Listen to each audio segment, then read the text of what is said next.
Running a successful distribution warehouse was everything Steve Thompson had worked for his entire life.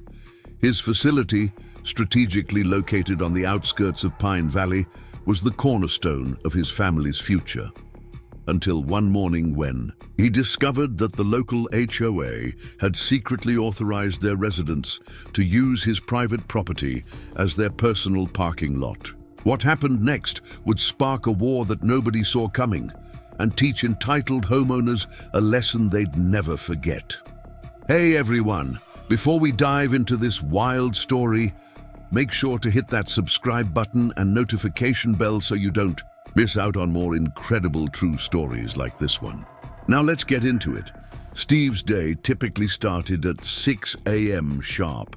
As the owner of Thompson Logistics and Distribution, his warehouse facility was more than just a business. It was his legacy.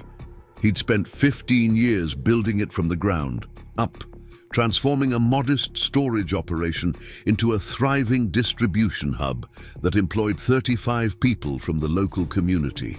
The spacious 2-acre lot, complete with loading docks and ample parking for both employees and delivery trucks, was his pride and joy. The warehouse's location was perfect, just off Interstate 95, yet tucked away from the busy commercial districts that plagued other facilities with constant traffic. Sure, it sat adjacent to Oak Ridge Estates, an upscale residential community managed by their HOA, but Steve had deliberately chosen this spot for its separation from residential areas. The tree line between his property and the housing development provided a natural buffer that had worked well for years. It was the ideal setup, Steve would later tell me, shaking his head at the memory. The business was growing steadily.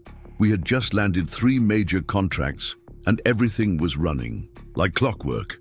I never imagined what was about to happen. That fateful Monday morning in March started like any other. Steve pulled his Ford F-150 into the lot at 5:55 a.m., earlier than usual because he had a big shipment coming in. But as he turned the corner past the main gate, he nearly slammed on his brakes. The sight before him made his heart skip a beat. "I thought I was hallucinating at first," Steve recalled, his voice still carrying a hint of disbelief. Our entire lot was filled with cars I'd never seen before. BMWs, Mercedes, even a couple of Teslas, just parked wherever they wanted, blocking our loading zones and taking up every single employee space. At first, Steve assumed there must be some kind of event nearby, maybe a wedding at the country club or a conference at the hotel down the road. But as he carefully maneuvered through the maze of vehicles, he noticed something that made his blood run cold. Many of the cars had Oak Ridge Estates resident stickers on their windshields. Steve parked his truck on the street and walked through his lot, documenting the chaos with his phone. A massive delivery truck sat idling at the entrance, unable to reach the loading dock because 3 SUVs were blocking the access lane. His operations manager, Rachel Martinez, came rushing out to meet him, her face a mask of frustration. "Steve, this is insane," Rachel exclaimed, gesturing wildly at the sea of vehicles. "Half our morning shift can't find parking, and we have 4 deliveries scheduled before noon. I tried calling the HOA office, but they don't open until 9. What do we do?" Steve felt his jaw clenching as he surveyed his occupied property. Through the trees, he could see the pristine houses of Oak Ridge Estates, their manicured lawns, and perfect landscaping a testament to the HOA's strict standards. How dare they think they could just take over his private property without so much as a word? "Call everyone who can't park and tell them to use the street for now," Steve instructed. "Rachel," his voice steady despite his rising anger, "I'm going to get to the bottom of this." As Steve walked back to his office, he noticed something that made the situation even more infuriating. A newly installed sign near his entrance read, "Overflow parking for Oak Ridge Estates residents, by HOA authorization." The sign looked official, matching the HOA's usual green and gold color scheme, but Steve knew he had never authorized anything of the sort.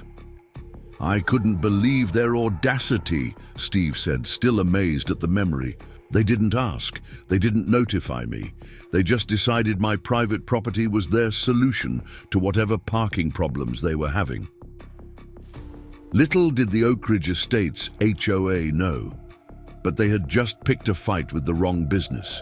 Owner, Steve Thompson, was about to teach them a lesson about property rights that would send shockwaves through the entire community and change everything forever. Steve spent the next hour documenting everything. He walked through his lot, methodically photographing each vehicle, their positions, and the unauthorized HOA parking sign. The morning sun cast long shadows across the pavement as he worked, his phone's camera clicking steadily as delivery trucks continued to idle helplessly at the entrance. Each photo felt like evidence in what I knew would become a serious legal battle, Steve explained, scrolling through the images he'd preserved from that morning. "I'd dealt with HOAs before in my personal life, and I knew how they operated. They tried to argue they had some kind of authority here, so I needed to document everything." Rachel had managed to coordinate with some of the morning shift employees, arranging a temporary carpool system from a nearby shopping center. But Steve knew this wasn't sustainable. His business operated on tight schedules, and this parking situation was already throwing everything into chaos. At precisely 9 a.m., Steve called the Oak Ridge Estates HOA office. The cheerful voice that answered belonged to their administrative assistant, Tracy Williams. "Oh yes, Mr. Thompson." Tracy's tone remained upbeat as he explained the situation. "The board approved the overflow parking measure at last week's meeting. We sent notices to all residents yesterday evening. It's such a wonderful solution to our parking constraints." Steve felt his free hand curling into a fist. "A wonderful solution? This is private property, Ms. Williams. The HOA has no authority to approve anything on my land.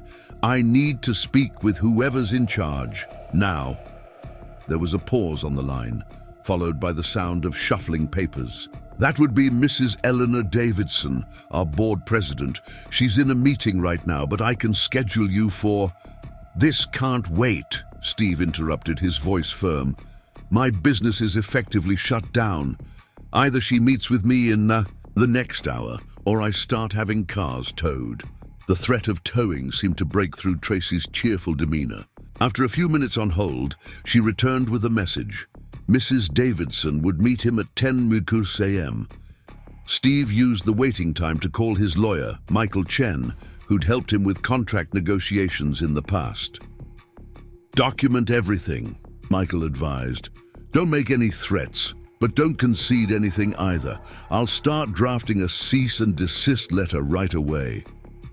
The Oak Ridge Estates HOA office was housed in a small but elegant building at the community's entrance. The lobby featured expensive-looking furniture and professional photographs of the neighborhood's most prestigious homes.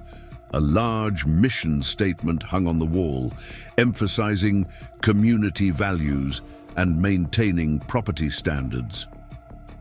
Mrs. Eleanor Davidson proved to be exactly what Steve had expected.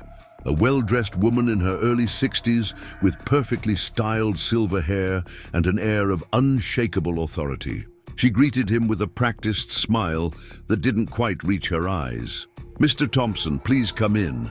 She gestured to a chair in her meticulously organized office.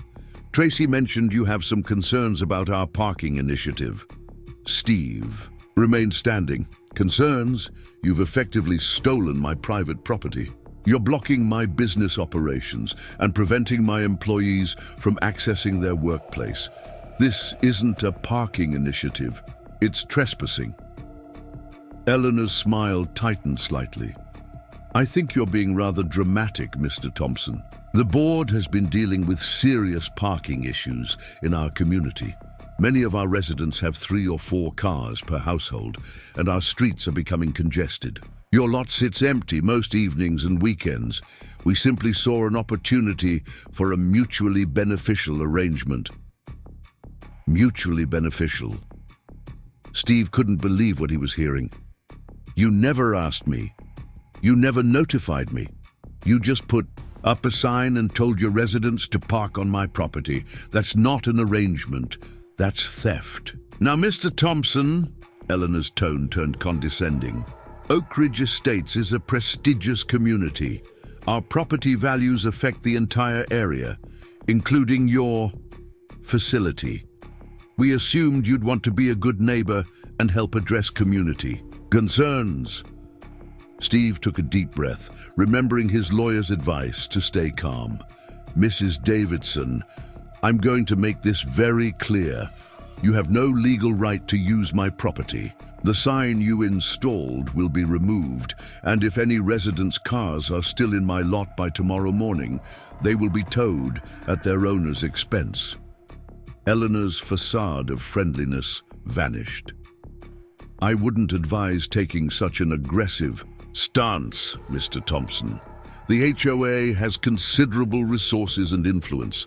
We can make things very difficult for businesses that don't cooperate with community interests. Is that a threat? Steve asked, his voice level. Not at all, Eleanor smiled again, but it was more like a snake showing its teeth. Preparing and narrating this story took us a lot of time, so if you are enjoying it, subscribe to our channel. It means a lot to us. Now back to the story. Simply an observation about the importance of maintaining good relationships with one's neighbors. Perhaps we could discuss a formal arrangement. The HOA would be willing to pay a modest fee for parking privileges. Steve stood up. There's nothing to discuss. Remove your sign and notify your residents. Any cars left in my lot tomorrow morning will be towed. That's not a threat, it's a fact. As he turned to leave, Eleanor called after him. You're making a serious mistake, Mr. Thompson. The board won't take kindly to this attitude. Walking back to his warehouse, Steve could feel the anger burning in his chest, but mixed with that anger was a sense of satisfaction. The HOA had shown their true colors, confirming everything he'd suspected about their entitled attitude. Back at the warehouse, Rachel was waiting with more problems.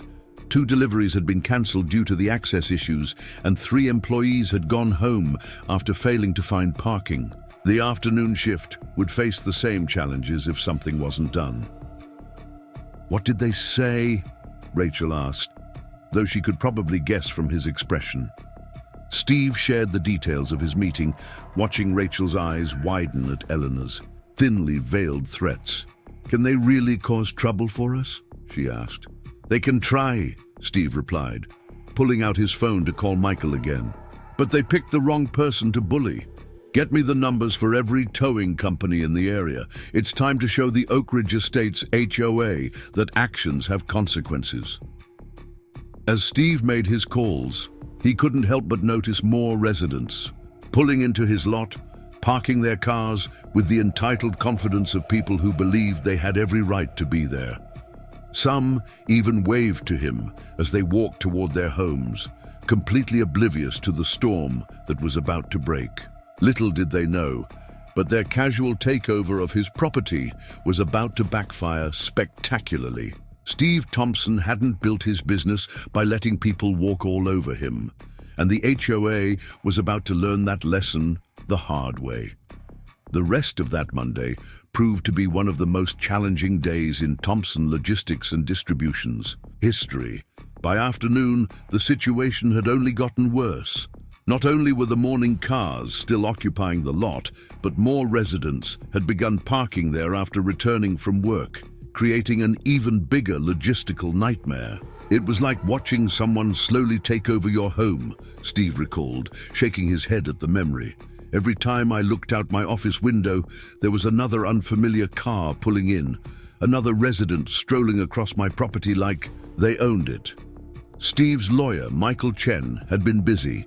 By 4 p.m., he had drafted both a cease and desist letter and a formal notice that would need to be posted around the property. But he advised Steve to try one more diplomatic approach before escalating things further.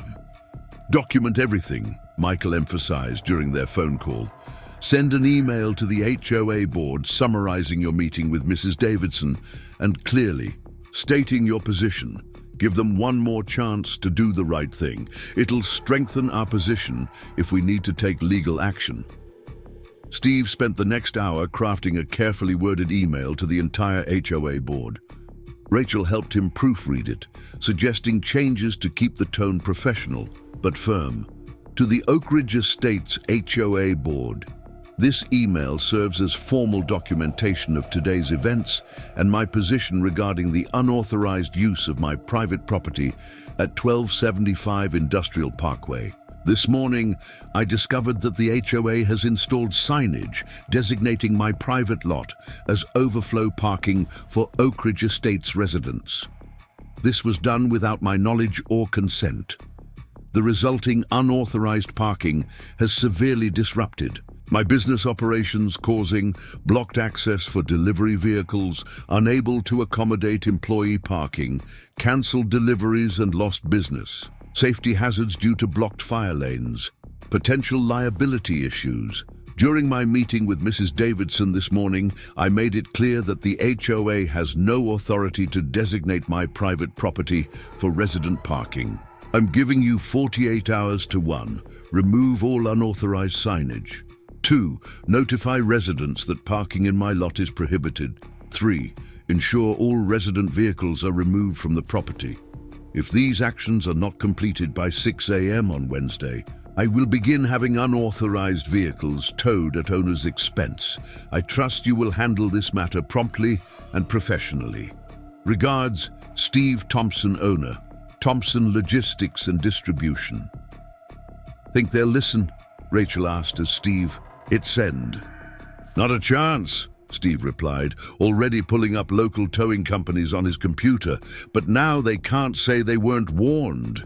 Or the HOA's response came barely 30 minutes later, not from Eleanor Davidson, but from their legal representative, a Bernard Williams.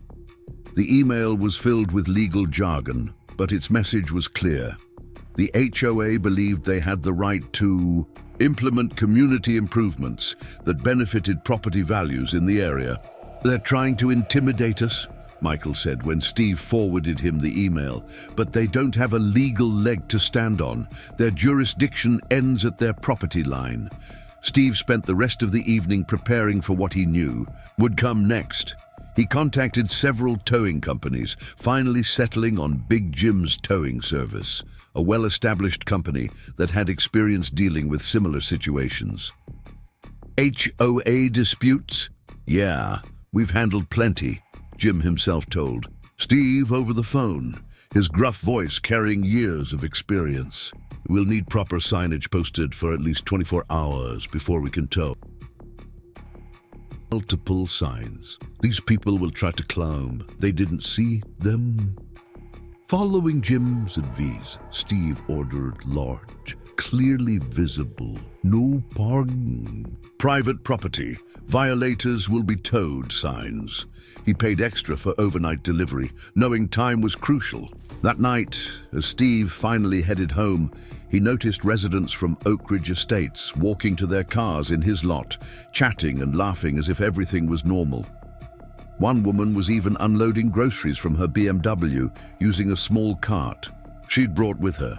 "Excuse me," Steve called out, approaching her. "Are you aware this is private property?" The woman, who introduced herself as Susan from Oak Ridge Lane, smiled brightly. "Oh yes, but the HOA sent us all emails about the new parking arrangement. Isn't it wonderful? The street parking situation was getting so difficult, and this lot is barely used in the evenings." Steve felt his frustration rising but kept his voice calm.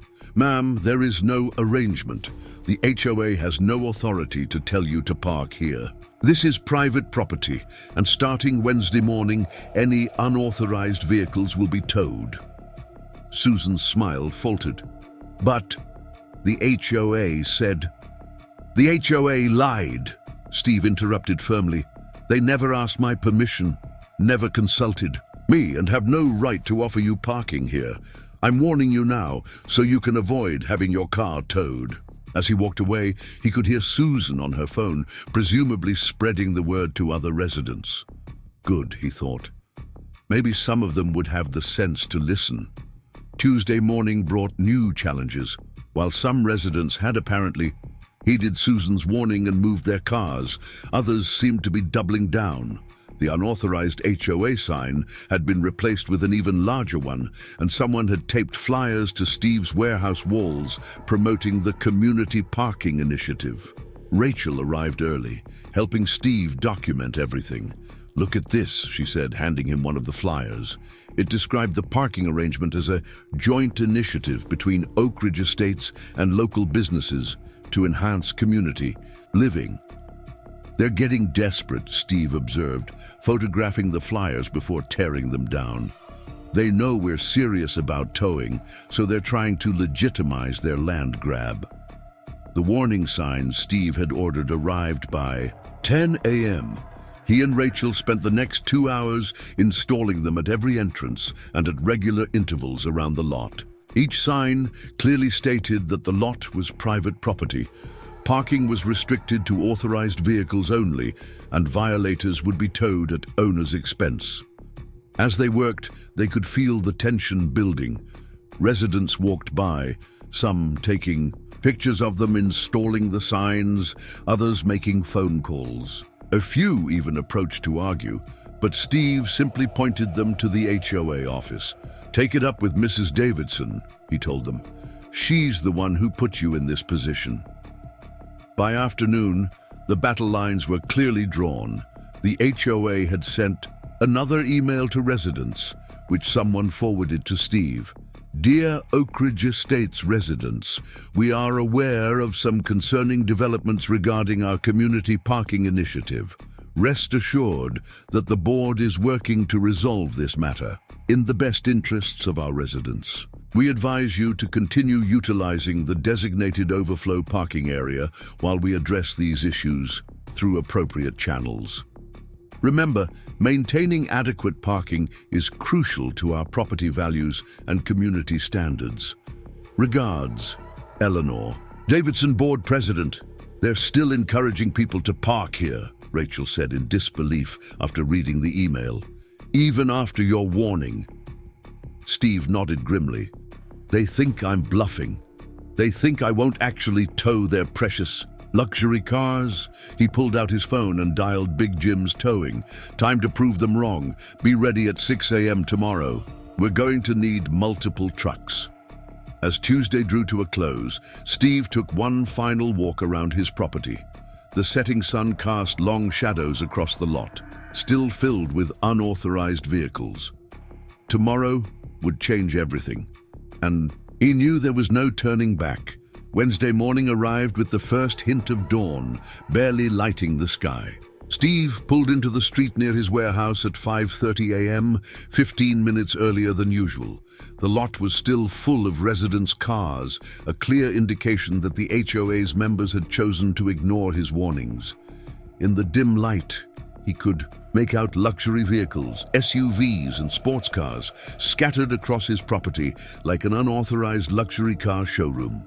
"I actually felt a knot in my stomach that morning," Steve recalled, "not because I was unsure about what I had to do, but because I knew this was the point of no return. Once those tow trucks started moving in, there was no going back." Big Jim's towing service proved to be punctual and professional. At exactly 5:45 a.m., 4 large tow trucks pulled up to the warehouse entrance, their yellow warning lights casting an eerie glow in the early morning darkness.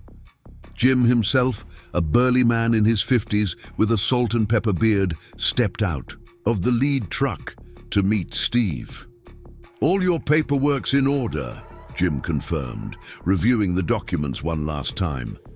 "Signs have been up for more than 24 hours, and we've got police dispatch notified in case anyone gets rowdy. Where do you want us to start?"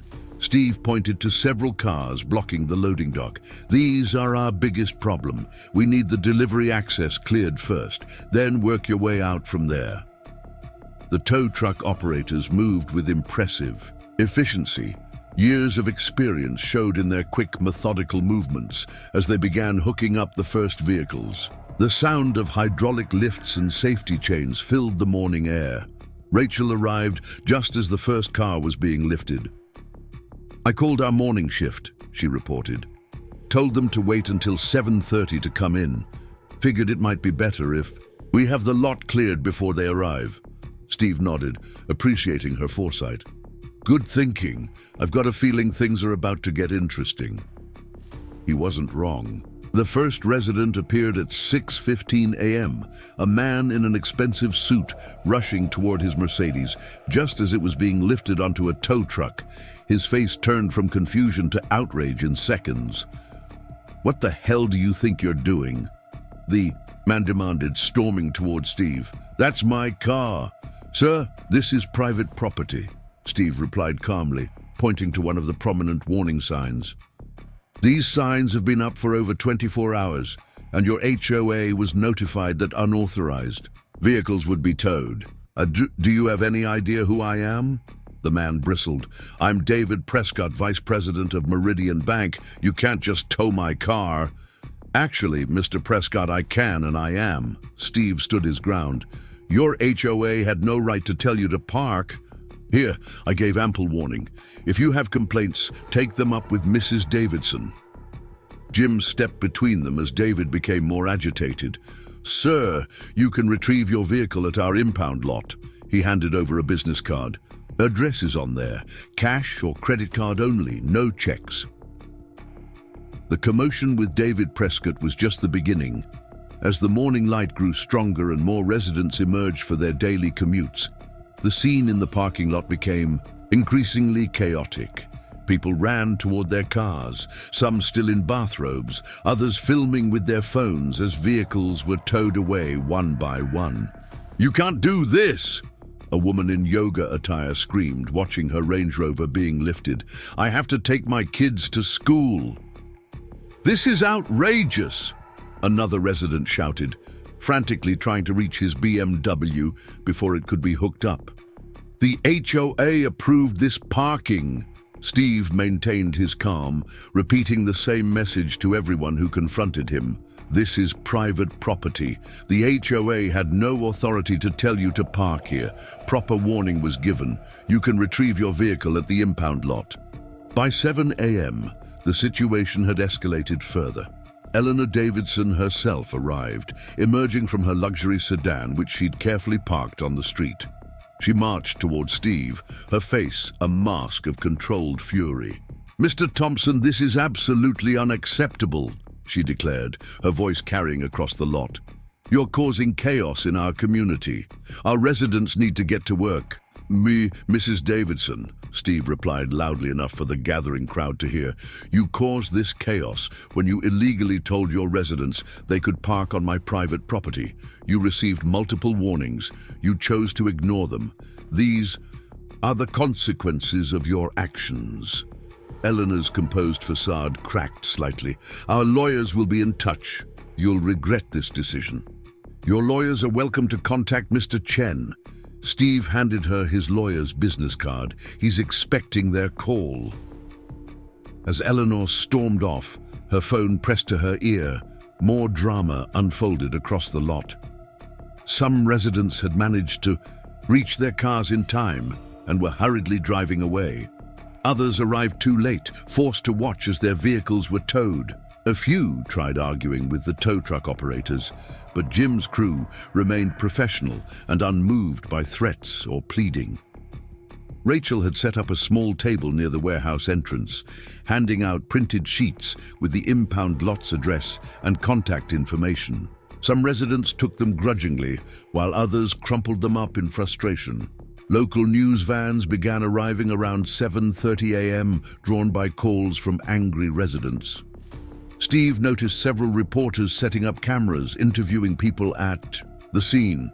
He made sure they could clearly see his properly posted warning signs and the unauthorized HOA parking sign that had started this whole mess. "Mr. Thompson," one reporter approached him, microphone in hand, "residents are claiming you've stolen their cars and disrupted their morning commutes. What's your response?" Steve faced the camera calmly. "The HOA illegally designated my private Property as resident parking without my knowledge or consent. They were warned multiple times that unauthorized vehicles would be towed. They chose to ignore those warnings. This is simply a property owner exercising his legal rights. By 8:30 a.m., the lot was nearly cleared. The morning's operation had resulted in 27 vehicles being towed. The remaining residents had either moved their cars in time or had been warned off by others before parking. The lot stood empty for the first time in days, ready for its intended purpose. The aftermath of Wednesday morning's mass towing operation hit Oak Ridge Estates like a thunderbolt. While Thompson Logistics and Distribution returned to normal operations, the community next door was in complete chaos. The impound lot was overwhelmed with angry residents trying to retrieve their vehicles, each facing hundreds of dollars in towing fees. The community message boards exploded, Steve recalled, scrolling through screenshots he'd saved from that day. People were absolutely livid. But what was interesting was seeing the divide forming between residents who blamed me and those who blamed their HOA. By Wednesday afternoon, the story had gone viral on local social media. Videos of cars being towed and confrontations with residents had been shared hundreds of times.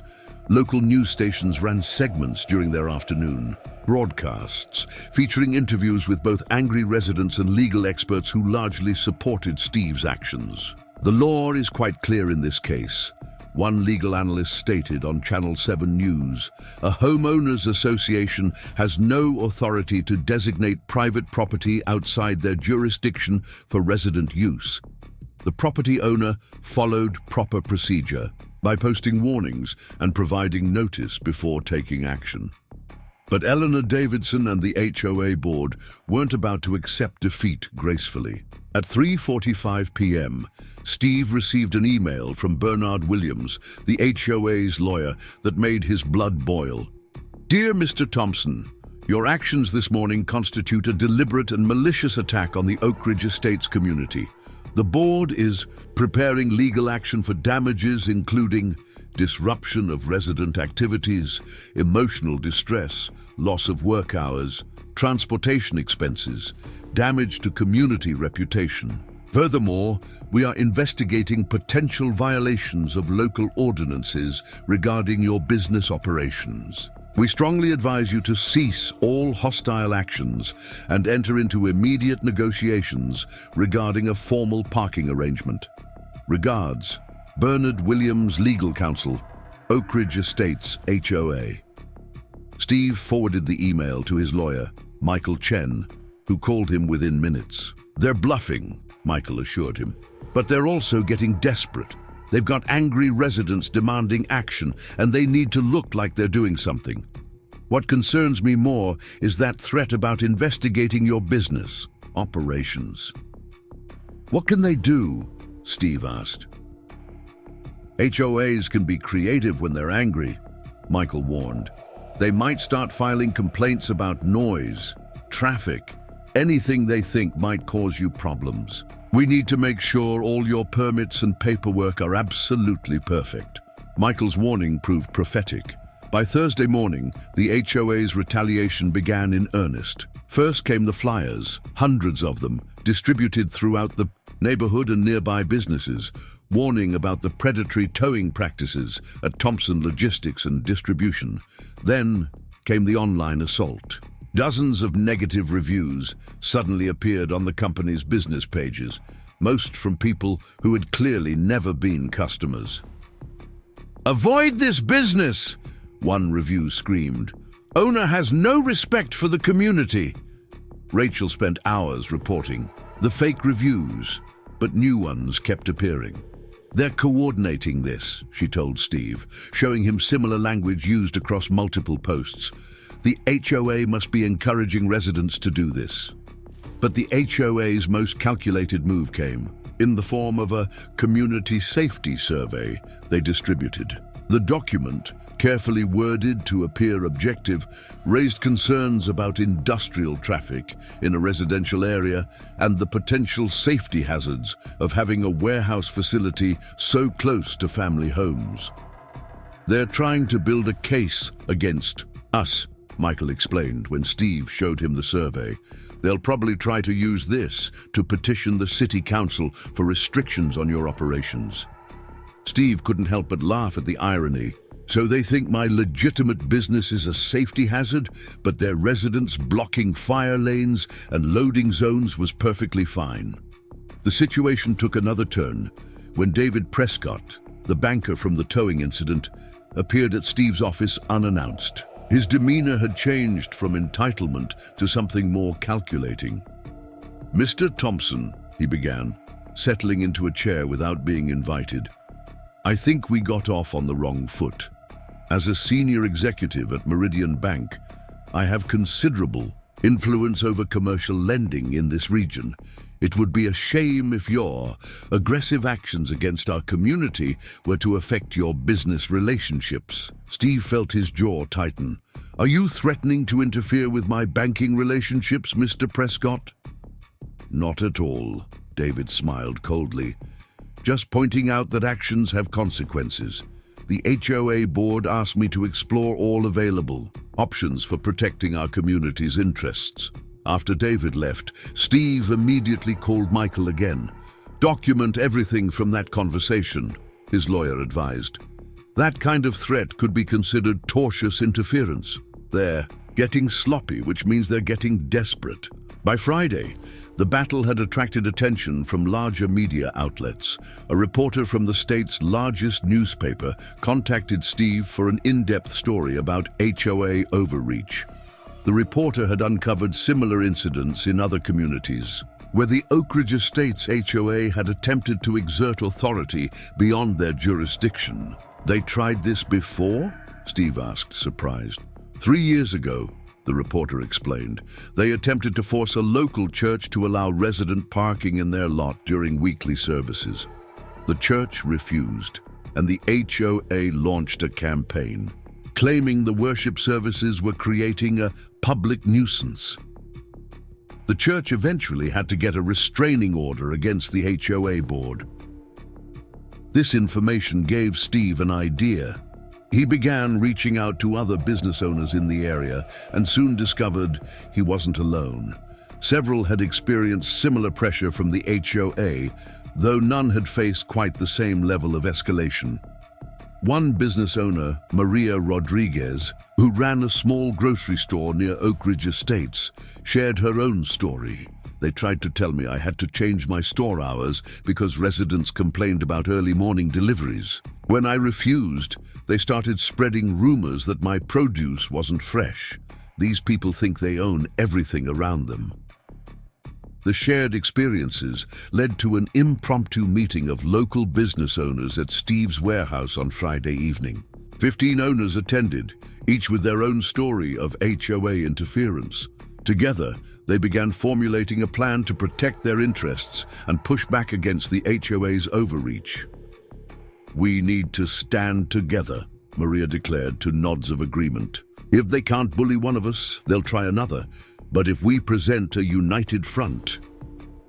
As the meeting concluded, Steve felt a renewed sense of purpose. What had started as a simple property dispute had evolved into something larger, a stand against entitled behavior and abuse of power that affected the entire community. But even as he built alliances, the HOA was planning their next move. Through a sympathetic resident, Steve learned that Eleanor Davidson had called an emergency board meeting for Sunday evening. The agenda wasn't published, but rumors suggested they were planning something big. "Whatever they're planning," Steve told Rachel as they closed up the warehouse that Friday, "we'll be ready. They started this fight, but we're going to finish it." "It looks beautiful, doesn't it?" Rachel commented, surveying the cleared space as their employees finally began arriving for work. Steve nodded, but he knew this wasn't over. His phone had been buzzing constantly with calls from unknown numbers, likely angry residents or HOA board members. Eleanor Davidson's threat of legal action hung in the air, and the community was clearly in an uproar. "Send out an email to all our clients," he told Rachel. "Let them know our access issues have been resolved and we're back to normal operations. Then call security about installing some cameras. Something tells me we haven't seen the last of the HOA's retaliation." As the morning's excitement died down, Steve took a moment to reflect on what had just happened. He'd stood his ground against entitled residents and their overreaching HOA, but he knew the real battle was just beginning. Eleanor Davidson didn't strike him as someone who would accept defeat gracefully, and the angry residents would surely demand action from their board. But looking at his now empty lot, with delivery trucks finally able to reach the loading docks and his employees parking in their designated spaces, Steve felt a sense of satisfaction. Sometimes you had to take dramatic action to protect what's yours, and he was ready for whatever came next. The weekend brought no peace in the ongoing war between Steve Thompson and the Oak Ridge Estates HOA. Saturday morning began with an unexpected development. Residents had organized a protest outside Thompson Logistics and Distribution. About 30 people, many carrying handmade signs, gathered along the public sidewalk near the warehouse entrance. "Stop business bullying," one sign read. "Protect our community," declared another. The protesters, mostly younger residents, who hadn't lost cars in the towing operation, seemed more interested in social media opportunities than actual grievances. Many were live streaming or taking selfies with their signs. It was like watching a reality show being filmed, Steve remembered, shaking his head at the memory. They had absolutely no idea how ridiculous they looked, protesting against a business owner protecting his private property from their illegal parking. Rachel arrived early, concerned about the protest affecting their weekend operations. "Should we call the police?" she asked, watching the growing crowd through the office window. "Not yet," Steve replied. "They're on public property and this might actually work in our favor. Let them show everyone how entitled they are." He was right. Local news crews arrived within the hour, drawn by social media buzz about the protest. But the coverage wasn't quite what the HOA had hoped for.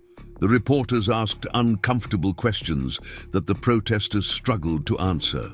"Why do you believe you have the right to park on private property?" one reporter asked a young woman in designer athleisure wear. "Well, we need somewhere to park our cars," she responded, clearly flustered. "And this lot is just sitting here most of the time. So if someone's home is empty during the day, would it be okay to use it without permission?" the reporter pressed. That's different," the woman stammered, looking to others for support. The protest's momentum began to fade as more media arrived and similar exchanges exposed the weakness of their position. By noon, most protesters had drifted away, leaving only a dedicated core group of about 10 people who seemed more interested in glaring at the warehouse than making any actual statement. But while the protest fizzled, Eleanor Davidson and the HOA board were orchestrating a more sophisticated attack. Saturday afternoon, Steve received a call from James Morton, one of his largest clients. "Steve, we need to talk," James began, his tone serious.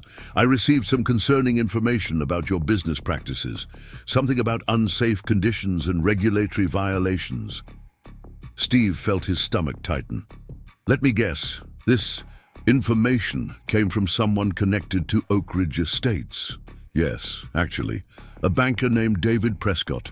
He's on several charitable boards with me. Said I should be worried about my liability exposure working with your company." After reassuring James and providing documentation of their perfect safety record, Steve called an emergency meeting with Michael Chen and his new business owner allies.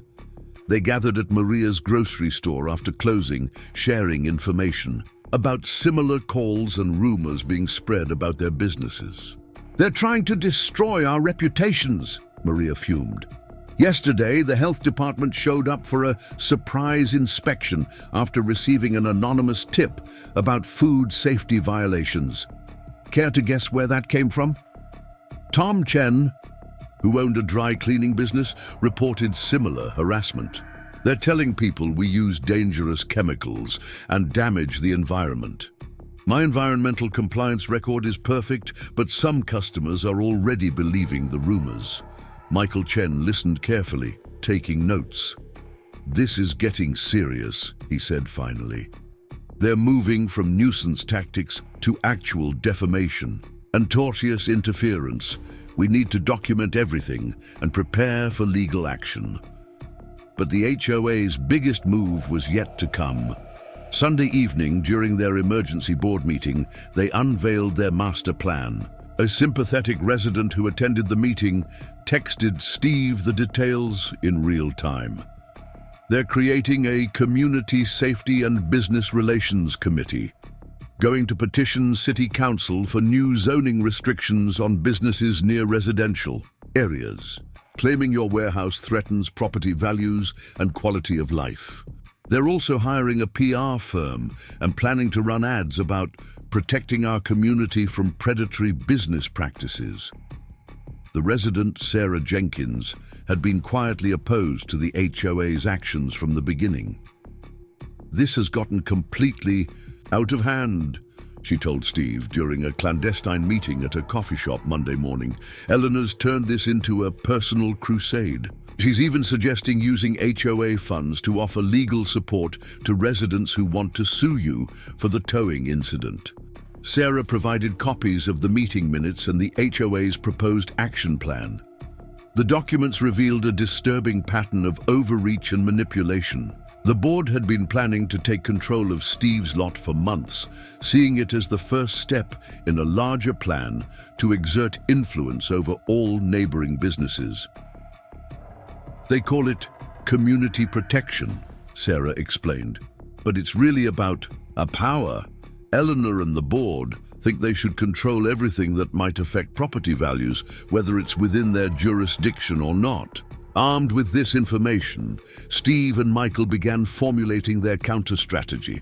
The documentation Sarah provided proved the HOA's actions were part of a deliberate campaign, not just a parking dispute that got out of hand. This changes everything, Michael said, reviewing the documents. They've created a paper trail showing intentional interference with multiple businesses. We can use this to file a serious lawsuit, not just against the HOA, but against board members personally. Meanwhile, the division within Oak Ridge Estates was growing. Many residents, particularly those who had lived there longer, were becoming concerned about the HOA's aggressive tactics and mounting legal expenses. The board had already spent thousands on lawyers and PR consultants with no clear end in sight. Monday afternoon brought another surprise. David Prescott, the banker who had threatened Steve's business relationships, was suddenly removed from his position at Meridian Bank. A contact in the banking industry informed Steve that the bank's legal department had become aware of Prescott's attempts to use his position to pursue personal vendettas. The bank wants no part of this fight, the contact explained. They've got him on administrative leave, pending an investigation. Turns out he's done this kind of thing before. By Monday evening, Steve had assembled a formidable response team. Besides Michael Chen handling legal strategy, he had a crisis management consultant to handle media relations, a former city council member advising on zoning laws, support from 15 other local business owners, documentation of the HOA's systematic harassment, growing support from residents tired of the board's tactics. They thought they could bully us into submission, Steve told his allies during a strategy meeting. Instead, they've united the business community against them and divided their own residents. Now it's time to end this once and for all. The tide began to turn on Tuesday morning when the state's largest newspaper published their investigative report, Power and Property, How one HOA's overreach exposed a pattern of business harassment. And the article didn't just cover Steve's parking dispute. It detailed 5 years of similar incidents where the Oak Ridge Estates HOA had attempted to control properties and businesses outside their jurisdiction. The reporter did an amazing job, Steve recalled. She found cases going back years. Churches, small businesses, even a public park they tried to claim was causing traffic issues in their community. It was a clear pattern of abuse. The article hit like a bombshell, particularly its revelation that the HOA had spent over $180,000 in homeowner funds on various legal battles and PR campaigns against neighboring businesses. This news sent shockwaves through the Oak Ridge Estates community. By mid-morning, Steve's phone was ringing constantly with calls from residents he'd never spoken to before. Many were horrified to learn how their HOA fees had been spent. Others shared stories of Eleanor Davidson's increasingly autocratic leadership style. She treats the community like her personal kingdom, one longtime resident told Steve. But this parking lot situation was the last straw. We had no idea she was spending our money on lawyers and PR firms to harass local businesses.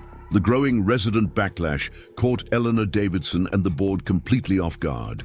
Their carefully planned Community Safety and Business Relations Committee was supposed to launch that day with a press conference announcing their campaign against predatory business practices. Instead, they faced an angry mob of their own. Residents at the HOA office, Sarah Jenkins, Steve's inside source, recorded the chaos on her phone. The footage showed dozens of residents demanding answers about HOA spending and legal expenses. Eleanor's attempts to defend the board's actions only made things worse. These measures are necessary to protect our property values, Eleanor insisted, her usual composure cracking under pressure. Sometimes that requires taking strong action against threats to our community standards. The only threat to our community is you, someone shouted from the crowd. You've turned our HOA into a joke. The situation escalated when Maria Rodriguez arrived with several other business owners, each carrying documentation of the HOA's harassment campaigns against them. They began sharing their stories with the gathered residents, painting a damning picture of systematic abuse of power. They threatened to report my restaurant to health inspectors if I didn't change my delivery schedule, one restaurant owner explained. All because some residents complained about smelling food in the morning. Tom Chen, the dry cleaner, shared letters he'd received from the HOA's lawyer demanding he relocate his business because it didn't fit the community aesthetic. The letters threatened legal action, despite his business predating most of Oak Ridge Estate's development. As more stories emerged, resident anger shifted decisively against the board. A petition began circulating calling for an emergency election to replace the entire HOA leadership. Within hours, it had gathered hundreds of signatures.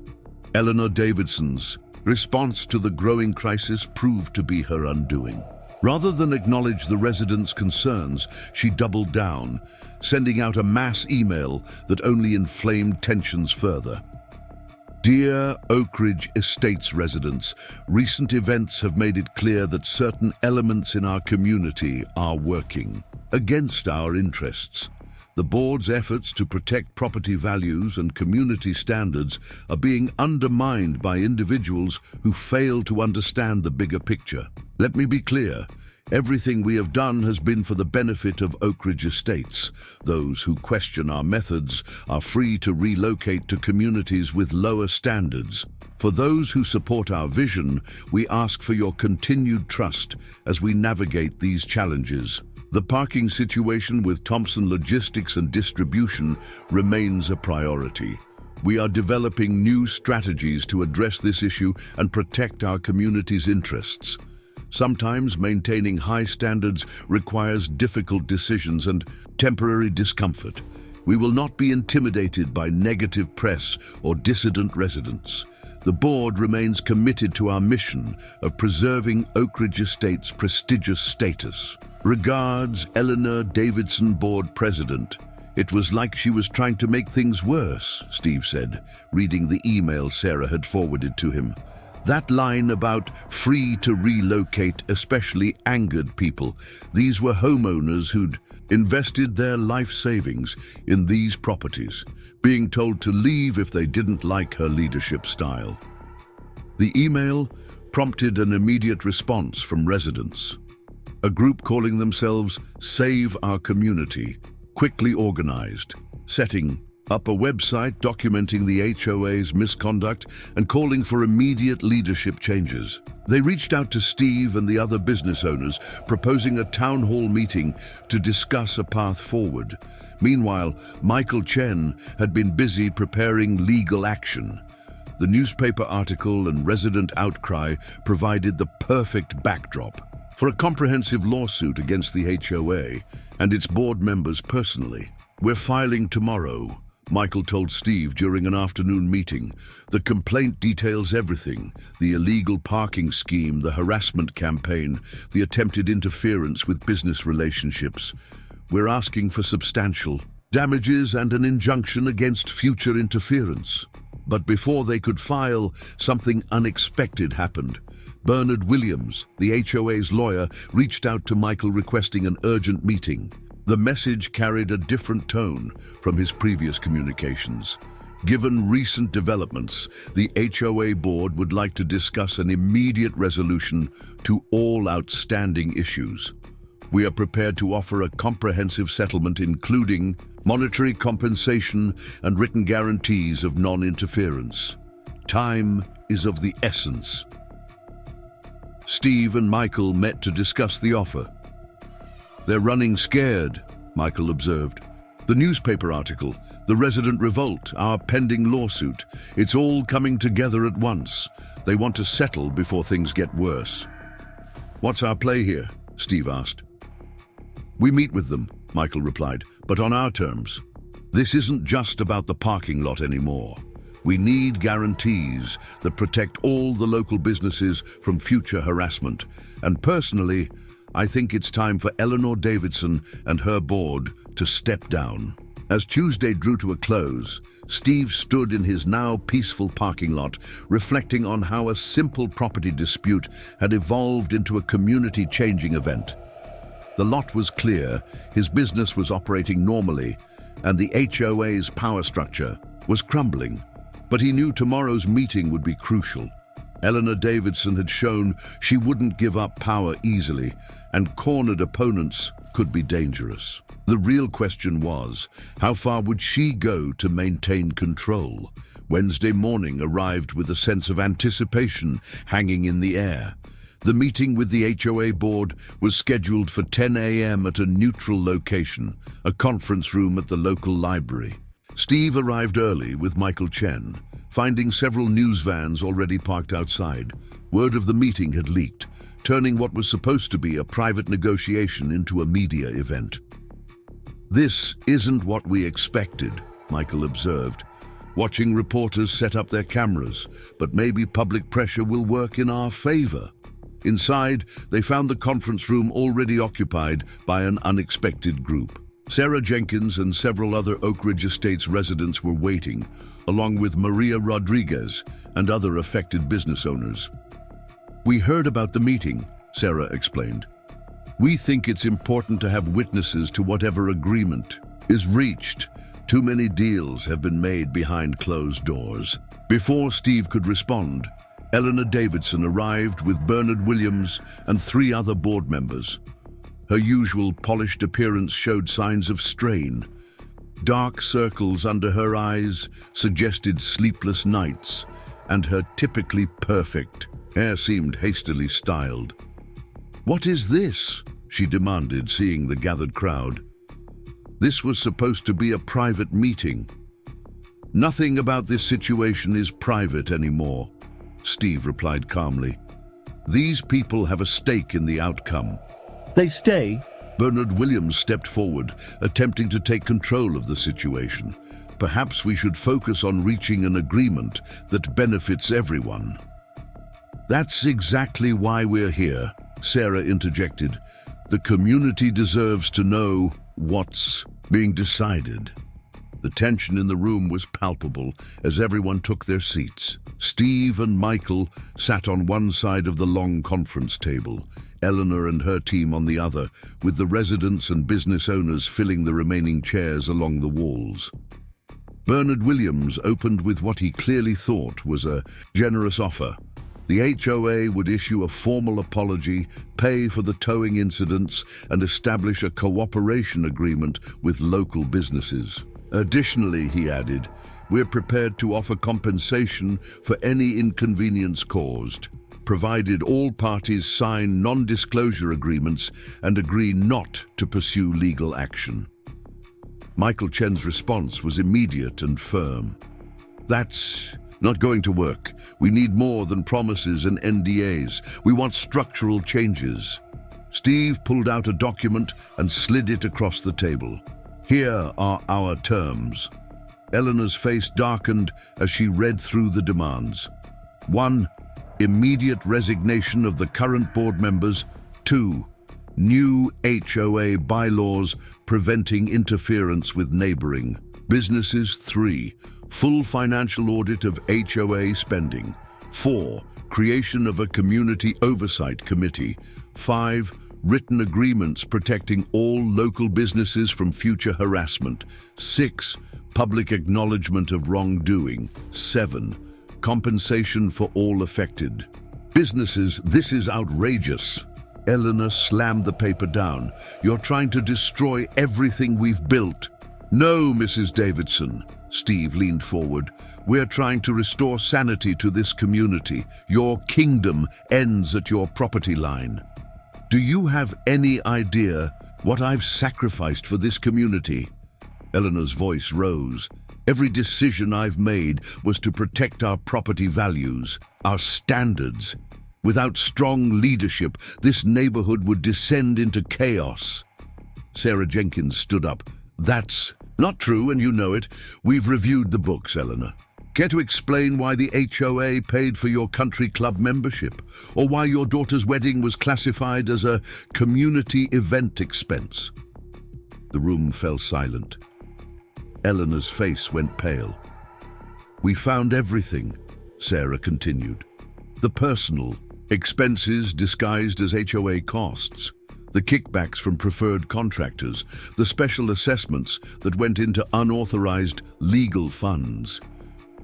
It's all documented. Bernard Williams shifted uncomfortably in his seat. Perhaps we should take a brief recess. No, Steve interrupted. We finish this now. Accept our terms, or tomorrow we file our lawsuit and submit all documentation to the district attorney's office for review. Eleanor's composure finally cracked completely. You have no right. This community needs my leadership. These people, she gestured dismissively at the residents. They don't understand what it takes to maintain standards. Without me, without you, Maria Rodriguez cut in. This community might actually become a neighborhood again, instead of your personal fiefdom. The next hour was tense as Bernard Williams reviewed the terms with his clients. The other board members, seeing the writing on the wall, began distancing themselves from Eleanor. One even openly suggested accepting the agreement to avoid personal liability. Finally, Eleanor Davidson's reign came to an inglorious end. With trembling hands, she signed the agreement, followed by the other board members. As soon as the last signature was in place, Sarah Jenkins stepped out to address the waiting media. Today marks a new beginning for Oak Ridge Estates, she announced to the cameras. The current board has agreed to step down, and we will be holding new elections within 30 days. More importantly, we're implementing new bylaws to prevent future abuses of power and restore good relationships with our neighboring businesses. The aftermath was swift. By Wednesday afternoon, an interim board was appointed, consisting of long-time residents with reputations for fairness. A forensic accountant was hired to review the HOA's finances, and a community meeting was scheduled to discuss the path forward. Steve watched the news coverage that evening from his office, feeling a mixture of satisfaction and relief. His parking lot was clear, his business was running smoothly, and the threat of HOA interference was finally ended. Rachel brought him a cup of coffee as they watched Eleanor Davidson's luxury car being loaded onto a moving truck. She had announced she would be relocating to a community that better appreciated her leadership style. Hard to believe it all started with a parking dispute, Rachel mused. Steve nodded. Sometimes standing up to a bully doesn't just solve your own problem. It helps everyone they've been terrorizing. In the days that followed, the story of how one warehouse owner's stand against HOA overreach led to the exposure of years of corruption became national news. Other communities reached out for advice on dealing with similar situations, and local governments began reviewing HOA regulations to prevent abuse of power. The new Oak Ridge Estates Board, led by Sarah Jenkins, took steps to heal the community's divisions and rebuild relationships with neighboring businesses. They even organized a community unity event in Steve's parking lot, with his permission, of course. The irony isn't lost on me, Steve laughed, watching residents and business owners mingling at the event. The same lot that started this whole conflict is now hosting the celebration of its resolution. 2 months after the dramatic showdown that ended Eleanor Davidson's reign over Oak Ridge Estates, the changes in the community were remarkable. Under Sarah Jenkins' leadership as the new HOA president, the neighborhood had transformed from a battleground of petty power struggles into a thriving example of how communities and businesses could work together. It's like night and day, Steve reflected, watching from his office window as residents walked their dogs along the newly established community trail. A cooperative project that now properly connected the neighborhood to local businesses. Amazing. What can happen when reasonable people work together instead of trying to control everything? The forensic audit of the HOA's finances had revealed even more shocking abuses than initially suspected. Eleanor Davidson's misuse of community funds went far beyond country club memberships and personal events. The audit uncovered a complex web of kickbacks, unauthorized consulting fees, and hidden accounts. The total misappropriated funds came to just over $475,000 over 5 years, Sarah explained during a community meeting. We've already recovered about half through insurance, and our lawyers are pursuing the rest through civil action against Eleanor and the former board members. But the financial recovery was just one part of the community's healing process. The new board, working with Steve and other local business owners, had implemented a series of changes that benefited everyone. 1. Clear boundary agreements with all neighboring properties. 2. A community oversight committee for major decisions. 3. Transparent financial reporting accessible to all residents. 4. Regular town halls for addressing concerns. 5. Collaborative events with local businesses. The parking issue that had sparked the entire conflict was resolved through proper channels. The new board worked with the city to develop additional resident parking areas within the community itself, proving that solutions were possible without trampling on others' rights. The funny thing is, Steve said during an interview with a national news outlet covering the story's aftermath, if Eleanor had just approached me honestly in the first place about the parking problems, we probably could have worked something out. Maybe a limited agreement for special events or something. But trying to just take what wasn't hers, that could never end well. The story's impact reached far beyond Oak Ridge Estates. HOA reform groups across the country began using it as a case study in the dangers of unchecked power and the importance of community oversight. Several state legislators even proposed bills specifically addressing HOA overreach, dubbed the Thompson rules by local media. One sunny Saturday morning, about 10 weeks after the confrontation, Steve arrived at his warehouse to find an unexpected visitor waiting. It was Bernard Williams, Eleanor's former lawyer. "Mr. Thompson," Bernard began, looking uncomfortable. "I owe you an apology. I should have pushed back harder against Eleanor's demands instead of enabling her behavior. What she was doing, it wasn't just wrong, it was criminal." Steve learned that Bernard had provided evidence to the district attorney's office about Eleanor's financial schemes. "She had me create legal documents that I believed were for legitimate HOA business," Bernard explained. "When I realized the truth, I had a professional obligation to report it." The investigation into Eleanor Davidson's activities was expanding. Through Bernard's documentation, investigators discovered similar patterns of abuse in her previous role at another HOA in a different state. She had apparently moved from community to community, each time establishing control and exploiting it for personal gain. "She's facing serious charges now," Bernard informed Steve. "The DA is coordinating with authorities in 2 other states." This wasn't just about parking or power. It was a long-running criminal enterprise. News of Eleanor's arrest made national headlines, bringing even more attention to the issues of HOA oversight and accountability. Sarah Jenkins was invited to speak at several conferences about community leadership and reform, sharing the lessons learned from Oak Ridge Estate's transformation.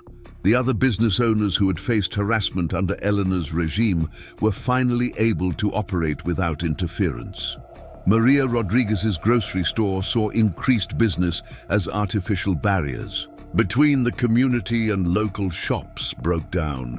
Tom Chen's dry cleaning business expanded, adding a convenient pickup location within Oak Ridge Estates, something Eleanor had actively blocked for years. Even David Prescott, the banker who had threatened Steve's business relationships, reached out to make amends after completing an ethics course required by his bank's disciplinary action. "He got caught up in Eleanor's worldview," David admitted during a chance encounter at a local coffee shop. "She had this way of making you believe her vendetta was actually about protecting the community. It took almost losing my career to see how wrong that was." The transformation extended to the physical appearance of the area. The stark boundary lines Eleanor had insisted upon, the fences and no trespassing signs that had created artificial divisions, were replaced with landscaped pathways and welcome signs. Steve's warehouse property, once viewed by Eleanor as an eyesore to be controlled, was now recognized as an important part of the local business community. "We're installing a small coffee shop in the front office," Steve revealed during a community planning meeting.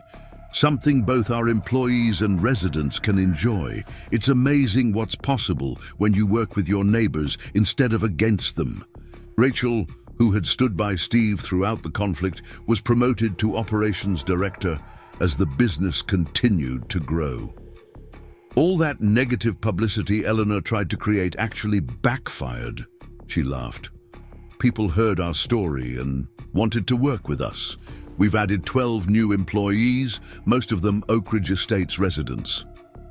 The story's final chapter came during the first annual Community Unity Festival, held exactly 1 year after the parking lot confrontation. Residents and business owners gathered to celebrate their new relationship, with food from local restaurants, entertainment from community members, and activities for families. During the festival, Sarah Jenkins unveiled a small plaque near the warehouse entrance. It read, "In honor of those who stood up for what's right, reminding us that true community is built on respect, cooperation, and understanding. Sometimes the best neighbors are the ones who teach us how to be better." Steve felt a lump in his throat seeing the plaque. What had started as a defense of his property rights had evolved into something much more meaningful, a catalyst for positive change that would benefit generations to come. As the festival continued around him, Steve reflected on the journey. The parking lot that had once been a battleground was now filled with families enjoying ice cream from Maria's store, children playing games, and neighbors actually talking to each other instead of filing complaints. "You know what the real victory is?" he told Rachel as they watched the celebrations. "It's not that we won the battle with Eleanor, it's that everyone won in the end. The community is stronger, businesses are thriving, and people remember that standing up for what's right matters." And that, perhaps, was the most important lesson from the entire ordeal. Sometimes it takes one person willing to stand firm against injustice to inspire others to find their own courage. The parking lot. War had ended, but its impact would be felt for years to come. Thanks for following this incredible story of standing up to HOA tyranny. Don't forget to hit subscribe and the notification bell for more amazing true stories of people fighting back against entitled behavior. Up next, you've got 2 more standout stories right on your screen. If this one hit the mark, you won't want to pass these up. Just click and check them out.